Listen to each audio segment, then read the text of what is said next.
আমাদের আজকের পরিবেশনায় আপনারা শুনতে যাচ্ছেন আব্দুল বাসিদের লেখা ছোট গল্প জুয়ারি। আমরা এই গল্পটিকে নিয়েছি সেবা প্রকাশনী থেকে প্রকাশিত অনিশ দাস অপু সম্পাদিত বই ছায়াবৃত্ত থেকে। এখন আপনারা শুনছেন জুয়ারি। পার্কের পশ্চিম দিকটা, যেখানে বিলিতি ইউক্যালিপটাস গাছের ছায়া গাঢ় হয়েছে, সেখানেই একটা সিমেন্টের বেঞ্চিতে জুবুথুবু ভঙ্গিতে বসে আছে সাবের, চোখে কালো চশমা। সন্ধ্যা নামতে বেশি বাকি নেই, শীতকাল, তাই কিছুক্ষণের মধ্যে ঝুপ করে অন্ধকার নামা খুব স্বাভাবিক। ঘরে ফেরা পাখিদের ডাকাডাকিতে চারদিক মুখর হয়ে আছে। ইতিমধ্যে মাথার উপর দু একটা বড় সড়ো বাদুড় ওড়াউড়ি করতে আরম্ভ করে দিয়েছে। ব্যাপারটা অস্বস্তিকর, কিন্তু লোকটা এরকম সময়েই আসে। শোয়াবাসটা পাচ্ছে। সাবের অপেক্ষা করছে অনেকক্ষণ। আজ তার শরীর একটু খারাপ, মাইগ্রেনের সমস্যাটা উকিঝুঁকি মারছে। ব্যথার চোটে রাতের ঘুমটা নষ্ট হবার সম্ভাবনা আছে। কথাটা মনে হতেই হঠাৎ হাসি পেল তার। আর কেনই বা পাবে না? আজ রাতে যেখানে বেঁচে থাকারই ঠিক নেই, সেখানে এই জাতীয় কল্পনা হাস্যকরই বটে। সত্যিই কি সে এমন পরিণতি চায়? এত বড় ঝুঁকি কি আসলেই সে নিতে পারবে? এই মুহূর্তে স্নেহ উত্তেজিত হয়ে আসছে, সন্দেহ নেই। কিন্তু আসল কথাটা হচ্ছে ঠিক এমনটি সে চেয়েছিল এবং এখনও সেটাই চাইছে। তার মতো জোয়ারির কাছে এটাই তো সত্যিকারের চ্যালেঞ্জ, প্রকৃত উত্তেজনা। জীবনে ঝুঁকি যদি না থাকে তাহলে তার আর দাম কোথায়? জুয়া খেলা হলো মজ্জাগত, একে টাকার অঙ্ক দিয়ে বিচার করা যায় না। দিনের পর দিন গোয়ার টাইপের কিছু মানুষের সাথে তাস পাশা খেলে টু পয়স কামানোর মধ্যে আনন্দ নেই। যেখানে বড় কিছু হারানোর ভয় এবং একই সাথে বিরাট কিছু লাভের সম্ভাবনা না থাকে, সেখানে কিছুতেই পাকা জোয়ারির মন ভরে না। বিপদের ঝুঁকি নেওয়ার মধ্যেই অদ্ভুত এক আনন্দ আছে। অনুভূতিটা ঠিক বলার মতো নয়। চোখ বন্ধ করে বুক ভরে শ্বাস নেওয়ার চেষ্টা করল সাবের। ঘটনার সূত্রপাত হয়েছিল ঠিক 1 মাস আগে, এইরকমই এক শীতের সন্ধ্যায়। ঠান্ডাটা তখনও তেমন জাঁকিয়ে বসেনি। সারা রাত ফিরি স্কুল স্ট্রিটের ঘুপচি গলির আসরে তাস পিটিয়ে তারপর সারাটা দিন ঘুমিয়ে কাটানোর ফলে বিকেলের দিকে শরীরটা রীতিমতো ম্যাজম্যাজ করছিল। তাই সন্ধ্যায় পার্কে হাঁটাহাঁটি করতে এলো সাবের।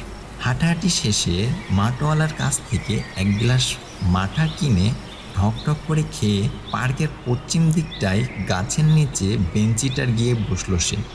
জায়গাটা অপেক্ষাকৃত নির্জন, গাছপালা ঘন হওয়ায় লোকজনের উৎপাত একেবারেই নেই। বসে বসে একটু জিরিয়ে নিচ্ছে। ঠিক ওই মুহূর্তেই মনে হলো বেঞ্চির খালি জায়গাটায় দীর্ঘকায় এক লোক এসে বসল। ঘাড় ফিরিয়ে লোকটাকে এক নজর দেখে নিল সাবের। অন্ধকার একটু গাঢ় হয়েছে, লোকটার মুখ পরিষ্কার দেখা গেল না। একটা ভারী খদ্দরের চাদর দিয়ে মাথা ঢাকা, কালো প্যান্ট আর পায়ের চটির বদলে একজোড়া রাজকীয় নাগরা। এমন অদ্ভুত পোশাক বহুকাল কেউ দেখেনি, এটা নিশ্চিত। লোকটা আসার পর থেকেই মাথা নিচু করে তার দিকে তাকিয়ে আছে। লোকটার চাইনি রীতিমতো অস্বস্তিকর। সাবের কয়েক পলক দেখে নিয়ে বলল,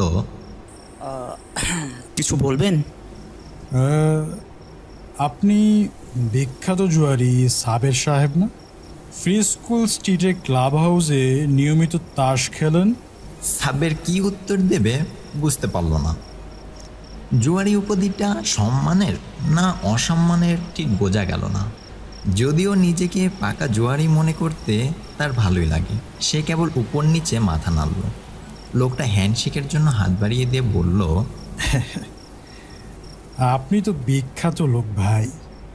আপনার সাথে তাসের টেবিলে বসে হাজার হাজার টাকা খুইয়েছে এমন লোকের সংখ্যা বহু, অথচ তাদের কেউই বলবে না যে আপনি অখেলোয়াড় সুলভ কিছু করেছেন। আপনি সত্যি জিনিয়াস। তাসের টেবিলে অনেকে তাকে অপ্রতিরোধ মনে করে, কথাটা মিথ্যে নয়। সে হ্যান্ডশেক করল। লোকটার হাত একটু গরম, জটটর করেছে নাকি। আপনার সাথে দেখা করার শখ অনেক দিনের, আজ শখ মিটল। ভালো লাগলো, তবে আমার একটা আবদার আছে, সেটা রাখলে খুব খুশি হতাম। কি ব্যাপার বলুন তো? আমি আপনার সাথে একটা মজার খেলা খেলতে চাই, পৃথিবীর সবচেয়ে সহজ জুয়া, অথচ এতে বাজির পরিমাণ অনেক বেশি। অন্তত আপনাদের ওই তাসের বাজির চেয়ে বেশি তো বটেই। আমি আসলে ঠিক বাইরে কারোর সাথে। আহা মশাই, শুনুন না, প্রস্তাব পছন্দ হলে খেলবেন, না হলে চলে যাবেন, আপনাকে তো আর বেঁধে রাখছি না। ঠিক আছে, বলুন। খেলাটা আসলে অতি সাধারণ কয়েন টস। পার্থক্য কেবল এই যে আমার ক্ষেত্রে বাজি ধরা হবে নগদ টাকা, আর আপনার ক্ষেত্রে ধরা হবে আপনার বিভিন্ন পছন্দের জিনিস। যদি জেতেন তাহলে আপনি টাকা পাবেন, আর হারলে বুঝতেই পারছেন আমাকে দিতে হবে আপনার সেই পছন্দের জিনিস। আপনার কথা কিছুই বুঝতে পারলাম না, মানে এটা আবার কোন ধরনের খেলা? একটা উদাহরণ দিলেই বিষয়টা পরিষ্কার হবে। মনে করুন আপনি বাজি হিসেবে ধরলেন আপনার পোষা কালো বিড়ালটা। যদি জিততে পারেন তাহলে তার বিনিময়ে আপনি পাবেন, দাঁড়ান বলছি। লোকটা পকেট থেকে তসবি জাতীয় একটা মালা বের করে কী সব গুণে বলল, এক্ষেত্রে আপনি পাবেন 7,500 টাকা। আসলে প্রাণীটা তো আপনার তত পছন্দের না, পছন্দের হলে আরও বেশি পেতেন। আবার ধরুন যদি আপনার হাতের কোনো একটা আঙ্গুল বাজি রাখেন তাহলে পাবেন 20,000 টাকা। এভাবে চলতে থাকলে 2 হাতের কবজি প্রতি 50, কানের জন্য 40, আর চোখের জন্য 1 লাখ। আরও জানতে চান? আমার মনে হয় আপনি ভুল জায়গায় সময় নষ্ট করছেন। আমি নিজে জুয়া খেলতে পারি, কিন্তু তাই বলে এই জাতীয় জুয়া আমার পছন্দ না। আপনি অন্যত্র দেখুন। আমার কথা বিশ্বাস হচ্ছে না বুঝি? As a matter of fact, no. আমি মিথ্যা কথা বলি না সাবির সাহেব। আপনার বিশ্বাস না হলে একবার যাচাই করে দেখতে পারেন। আমি বাজির শর্ত রাখি না বল খেলাপ করি। সাবের বেঞ্চ থেকে উঠে দাঁড়ালো। লোকটাকে পাগল মনে হচ্ছে। অন্য সময় হলে একে 1 হাত দেখিয়ে দিত। আজ শরীরটা ভালো নেই, তার উপর আবার তার পঞ্চম বাহিনীর সদস্যরা এই মুহূর্তে শহরে নেই। নিজের দলের লোকজন কাছে ধারে না থাকলে ঝামেলায় জড়ানো ঠিক হবে না। চলে আসছে এমন সময় পেছন থেকে লোকটা বলল, সাবের সাহেব, আপনি না রোমাঞ্চ চান? এই খেলার চেয়ে বড় রোমাঞ্চ আর কোথায় পাবেন বলুন তো? আপনি অন্তত ওই হতচ্ছাড়া বেড়ালটাকে বাজি রেখে একবার খেলেই দেখুন না। থমকে দাঁড়ালো সে। পেছন ফিরে দেখল লোকটা বেঞ্চের উপরে একটা রুমাল পেতে পা তুলে জোড়াসনের ভঙ্গিতে বসে রয়েছে। লোকটা চাদরের তলা থেকে 1 গোছা টাকা বের করে রুমালের উপর রাখলো। অন্ধকার হলেও পার্কে 2-1টা বাতি জ্বলে উঠেছে। তার আলোতে স্পষ্ট দেখা যাচ্ছে 1 গুচ্ছ 500 টাকার নোট, পুরনো এবং ব্যবহৃত। লোকটার কথায় কি যেন আছে, ধরতে পারল না সাবের। তবে সে টের পেল জুয়া খেলার এত পুরনো নেশাটা খোঁচা দিতে আরম্ভ করছে। দেখবে নাকি সে লোকটা সত্যি বলে কি না। যদি জেতা যায় তাহলে 7,500 টাকা নিয়ে বাড়ি ফেরা যাবে। কম কিসের। পায়ে পায়ে সেদিকে এগিয়ে গেল সে। যে কয়েনটা দিয়ে খেলা হবে সেটাকে আমি নিজে ঠিক করব, চলবে? আপনি যা বলবেন। এই 1 টাকার কয়েন বের করলাম আমি। হেড আমার, টেল আপনার, ঠিক আছে? লোকটা উপর নিচে হ্যাঁ সূচক মাথা নাড়ল। সাবের বেঞ্চির উপর ধীরে সুস্থে বসল। উত্তেজনা যে হচ্ছে না তা নয়, সামান্য একটা খেলা এত ইন্টারেস্টিং হতে পারে ভাবা যায় না। সে কয়েনটা শূন্যে ছুড়ল। বাতাসে অল্প পাক খেয়ে সেটা রুমালের উপর গিয়ে পড়ল। অভিনন্দন সাবির সাহেব, এইমাত্র আপনি আপনার পোষা বিড়ালটাকে বাজি রেখে 7,500 টাকা জিতলেন। এই নিন পাওনা টাকা। লোকটি গোছা ধরা টাকাটা সামনে এগিয়ে দিল। টাকা হাতে নিয়ে বোকার মতো দাঁড়িয়ে রইল সাবের। এত সহজে এতগুলো টাকা পকেটস্থ করা যাবে বিশ্বাস হয় কি করে? লোকটা রুমাল উঠিয়ে ভাঁজ করতে করতে বলল, আমি রোজ একবার খেলাটা খেলি, তার বেশি নয়। আপনি চাইলে আগামীকাল আসতে পারেন, আবার নাও পারেন, তবে আমি আসব। আপনি সত্যি আসবেন? আপনাকে একটা প্রশ্ন করতে পারি? নাম ছাড়া আর যা খুশি জিজ্ঞাসা করতে পারেন। বাজি ধরার বেলায় আপনি আমার শরীরের বিভিন্ন অঙ্গ প্রত্যঙ্গগুলোকে কেন বেশি গুরুত্ব দিচ্ছেন? মানে জীবজন্তুদের মধ্যে বেড়াল ছাড়া কি আপনার অন্য কোনো প্রিয় কেউ নেই? না, নেই। থাকলে আমি তালিকায় নাম পেতাম। আপনি কে বলুন তো? আমি কেউ না। মানে? একটা জলজ্যান্ত মানুষ স্রেফ কেউ না হয় কি করে? লোকটা হাসতে হাসতে একটা বড় দেবদারু গাছের আড়ালে অন্ধকারে মিলিয়ে গেল। হতবুদ্ধি সাবের কিছুক্ষণ পর নিজেও বাড়ির পথ ধরল। জীবনে এতটা চমক সে কখনো পায়নি। কয়েন টচের এই জুয়া তাকে রীতিমতো অবাক করেছে। অবশ্য এই ঘটনা রীতি সেই দিন হয়নি। পরদিন সন্ধ্যাবেলা পার্কের সেই জায়গায় সাবেরকে দেখা গেল। গত রাতে অনেক চিন্তাভাবনা করে সে সিদ্ধান্ত নিয়ে ফেলেছে যে এই রোমাঞ্চকর খেলা তাকে চালিয়ে যেতেই হবে। সত্যিকার টান টান উত্তেজনার সন্ধান এতদিনে সে পেয়েছে। এই সুযোগ হেলায় হারালে চলবে না। এত বোকা তো সে নয়। আজ লোকটা এসেই জিজ্ঞেস করলো, আজকে কোনটা বাজি ধরবেন? আমার বাম হাতের কোড়ে আঙ্গুল এটা। হাত বাড়িয়ে দেখালো সাবের। মনে তার সন্দেহ আছে, বাজি হারলে লোকটা সত্যি সত্যি বাম হাতের আঙুল কেটে নেবে। ঠিক বিশ্বাস হয় না। কোনো কথা না বলে লোকটা বেঞ্চের উপর আবার আগের দিনকার মতো রুমাল বিছিয়ে বসলো। গায়ের চাদরের নিচ থেকে বের করে পাশে রাখলো অনেকগুলো 500 নোট, 20,000 টাকা। পার্কের পরিবেশ অতি সাধারণ। লোকজন বাড়ি মুখা। পাখির কিচিরমিচির বেড়েছে। বাতিগুলো একে একে জ্বলতে শুরু করেছে। বেশ কয়েকবার রুমাল বের করে কপালের ঘাম মুছল সাবের। উত্তেজনা আজ একটু বেশি তার। সে পকেট চাপড়ে সিগারেট এবং 1 টাকার সেই কয়েনটা বের করলো। এবারে টেল সাবেরের আর হেড লোকটার যথারীতি মুদ্রা নিক্ষেপ হলো। সাথে সাথে ফল পাওয়া গেল। সাবের আবারও জয়ী।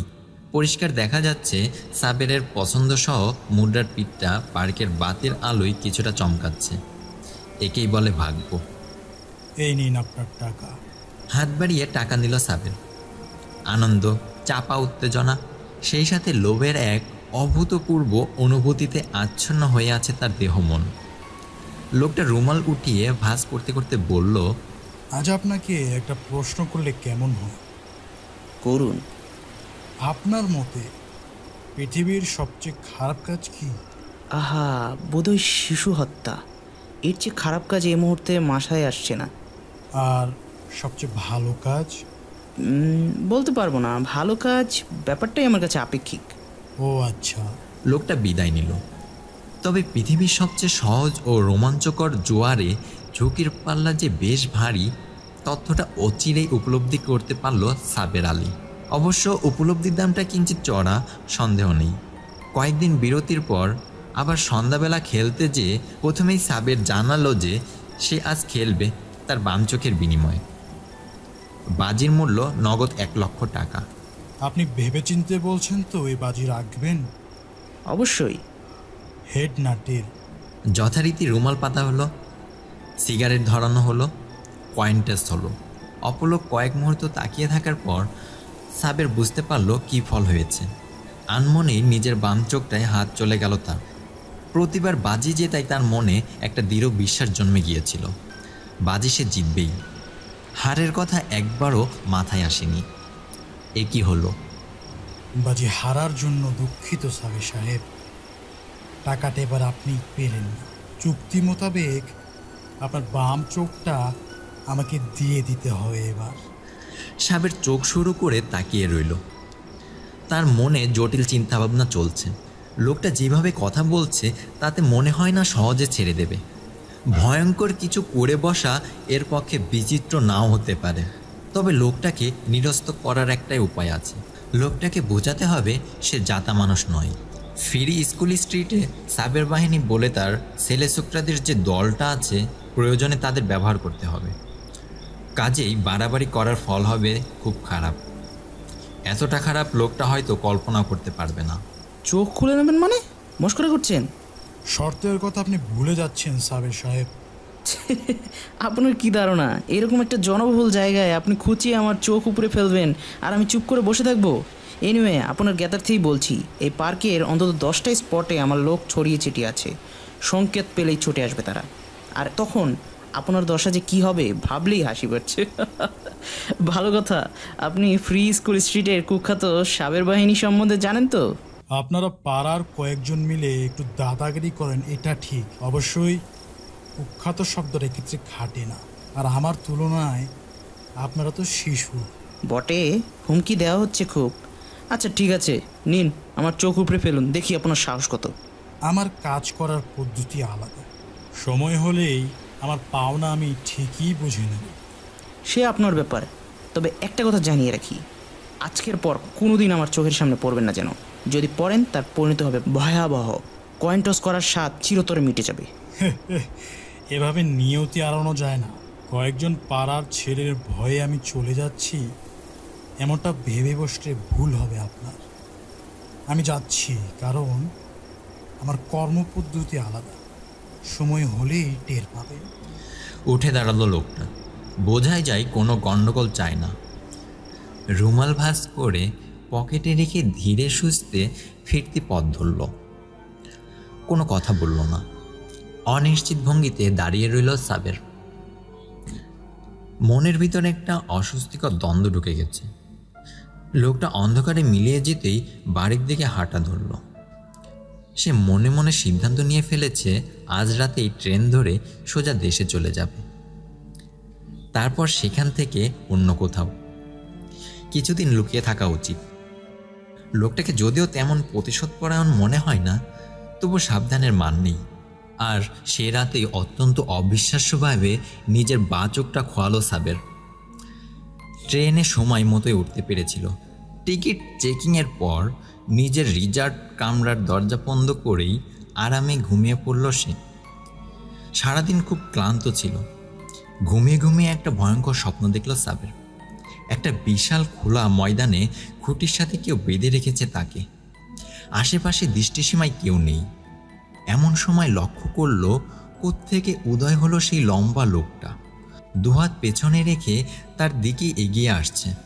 কিছুদূর এগিয়ে আসা মাত্রই সে বুঝতে পারল বিশাল এক লোহার রড ধরে আছে লোকটা। রডটার ডগা অঙ্গারের মতো লাল। তারপর হঠাৎ বলা নেই কওয়া নেই এসেই পেছন থেকে রডটা বের করে সোজা সাবেরের বাম চোখে ঢুকিয়ে দিল। আর সাথে সাথে নরকীয় যন্ত্রণা শুরু। অসহনীয় এক অনুভূতি। চোখ পুরার গন্ধও নাকে এলো। সাথে সাথে ঘুম ভেঙে গেল সাবেরের। হয়তো ঘুম না ভাঙাটাই বেশি ভালো ছিল, কারণ ঘুম ভাঙার পরই যন্ত্রণাটা যেন এক লাফে স্বপ্ন থেকে বাস্তবে চলে এলো। নিদারুণ জ্বালা ও আতঙ্কের সাথে সে লক্ষ্য করল তার বাম চোখটা এক অজ্ঞাত কারণে সম্পূর্ণ পুড়ে গেছে। চোখের বদলে জায়গাটা এখন খা খা করছে। আর ভাবতে ভালো লাগছে না সাবেরের। চোখ খুলে তাকালো। অতীত থেকে ফিরে এলো বর্তমানে। এই মুহূর্তে সেই পার্কের বেঞ্চিতে বসে আছে সে। সন্ধ্যা হয়, মাথার উপর বাদুড় উঠছে।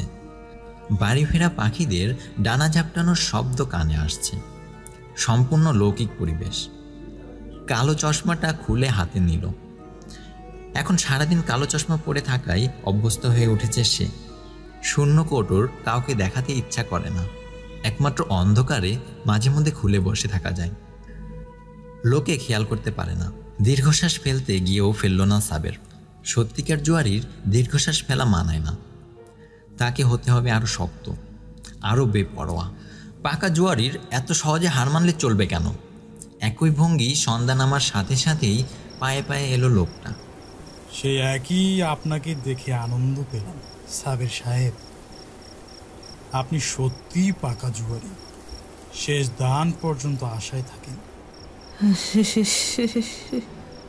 লোকটার মধ্যে কেমন অদ্ভুত একটা নির্লিপ্ততা আছে, ভাষায় প্রকাশ করা যায় না। লোকটার প্রতি কেন জানি তার রাগ ক্ষোভ জাগছে না, বরং শেষ খেলাটা শুরু করার জন্য মন উতলা হয়ে আছে। নেশা নেশা বোধ হচ্ছে। আপনি কে সত্যি করে বলুন তো? বলেছি তো আপনাকে, আমি কেউ না। আর কেউ না বলেই বোধ হয় সব কথা জানি। আপনি মিথ্যা বলছেন। আজকের খেলায় আপনি আমার সবচেয়ে মূল্যবান সম্পত্তির বিপরীতে সর্বোচ্চ অঙ্কের টাকা ধরবেন। যদি জিততে পারি টাকা আমার, আর হারলেই বুঝতে পারছেন। এখন বলুন, আপনার হিসেবে আমার সবচেয়ে মূল্যবান সম্পত্তি কি? হঠাৎ এই সিদ্ধান্ত কেন? আপনার কি দুনিয়াটার ভালো লাগছে না? আহা, কেন মিছিমিছি সময় নষ্ট করছেন? গত একটা বছর আমার কেমন কেটেছে জানেন না? চোখ হারানোর সাথে সাথে সৌভাগ্য যেন হারিয়ে গেছে আমার জীবন থেকে। চারদিক থেকে একের পর এক বিপদ। সওদাগরি অফিসের চাকরিটা হারিয়ে কিছুদিনের মধ্যেই চূড়ান্ত অর্থকষ্টে পড়লাম। কয়েকটা ব্যবসা ধরলাম, সব ফেল মারলো। বাজারে এখন আমার বিস্তর দেনা। কাঁঠাল বাগানের যেই মেজ বাড়িটা ছেড়ে এখন থেকে বস্তির মতো জায়গায় থাকতে হচ্ছে। অবস্থা এমন হয়েছে যেখানে হাত দিই সেখানেই ব্যর্থতা। ফ্রি স্কুল স্ট্রিটের বন্ধুরাও একে একে আমাকে ছেড়ে চলে গেছে। এত সবের পরেও আমি আত্মীয় স্বজনের মানুষ, কোনো মতে হয়তো নিজেকে মানিয়ে নিতাম, কিন্তু সহ্য করতে পারছি না টাকার অভাবে জুয়া খেলতে না পারার কষ্টটা। এখন আর বেঁচে থেকে কী লাভ? এর চেয়ে জীবনের সর্বোচ্চ বাজি রেখে শেষবারের মতো ভাগ্য পরীক্ষা করে দেখতে চাই। তার মানে আপনার কুখ্যাত সাবের বাহিনীও খতম? আপনার হিসেব মতে সবচেয়ে মূল্যবান সম্পত্তিকে আন্দাজ করতে পারছেন না? ভাগ্যের সাথে সাথে বুদ্ধি বিবেচনা হারিয়ে ফেলেছেন নাকি? ওটার দাম কত ধরেছেন?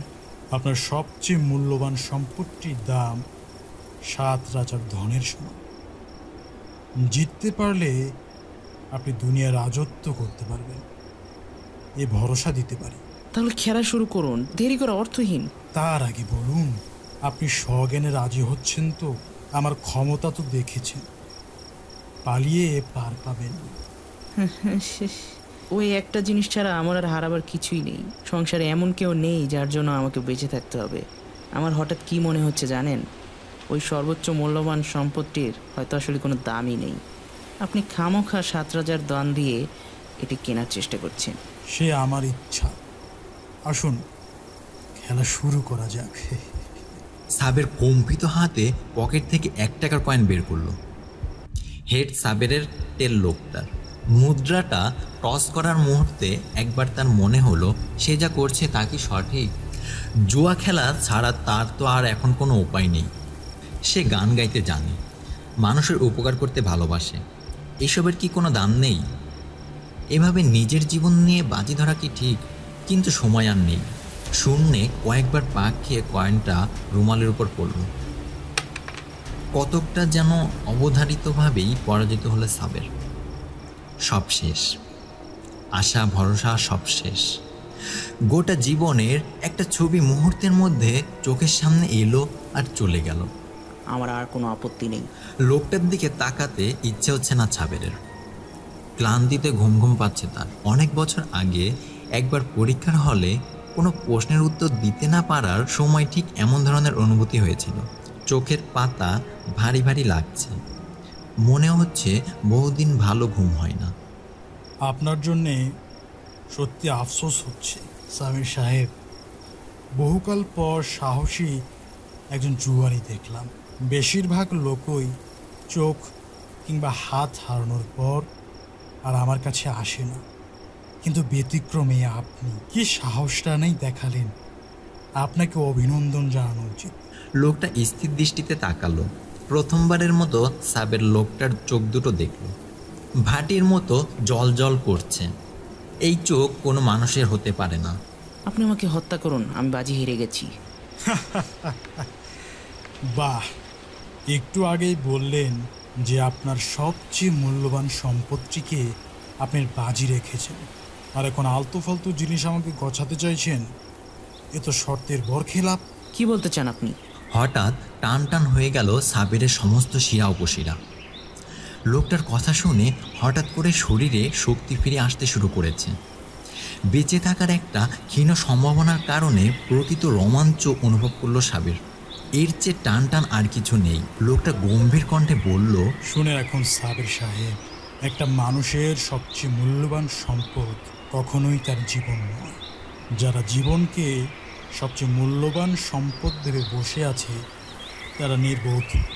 মানুষের সবচেয়ে মূল্যবান সম্পদ হচ্ছে তার আত্মা, বুঝলেন?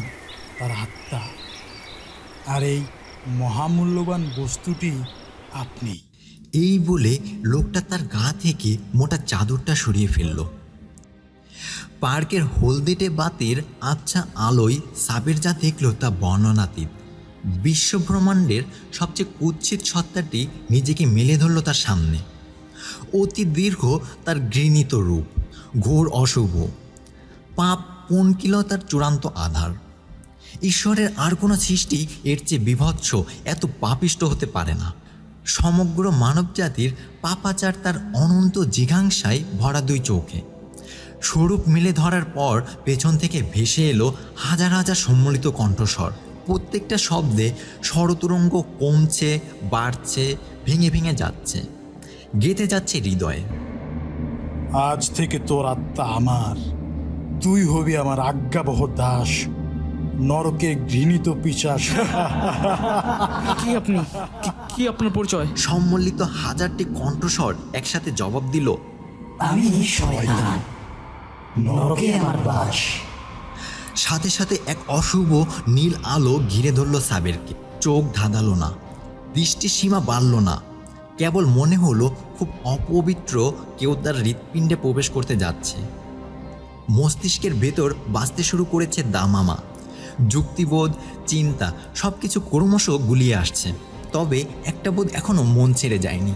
আর কিছু না বুঝলেও সাবের আলী এতটুকু বুঝতে পারল, আপাতত তাকে মরতে হচ্ছে না। মনুষ্য সত্তায় যেখানে বিলীনের পথে, সেখানে মৃত্যু অবান্তর। কয়েকদিন পর টিভিতে একটা খবর দেখানো হলে শহরের বেশ আলোড়ন সৃষ্টি হলো। খবরটা ছিল এরকম: নবজাত শিশু হত্যা, নগরীতে আতঙ্ক। গত কয়েকদিন যাবৎ নগরীতে নবজাত শিশু হত্যা আশঙ্কাজনকভাবে বৃদ্ধি পেয়েছে।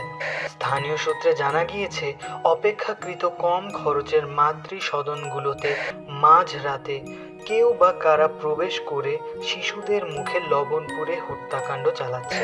এ ব্যাপারে নির্ভরযোগ্য গোয়েন্দা সূত্র মারফত খবর পাওয়া গিয়েছে যে এই জঘন্য কর্মকাণ্ডটির পেছনে একক ব্যক্তির হাত রয়েছে। গতকাল এক ক্লোজ সার্কিট ক্যামেরায় আততায়ীর চেহারার ছবি ধারণ করা সম্ভব হয়েছে। লোকটির বয়স 30-35-এর বেশি হবে না, এবং আরও জানা গিয়েছে যে লোকটির বাম চোখ কানা স্থানটিতে তুলা ঢুকিয়ে রাখা হয়েছে।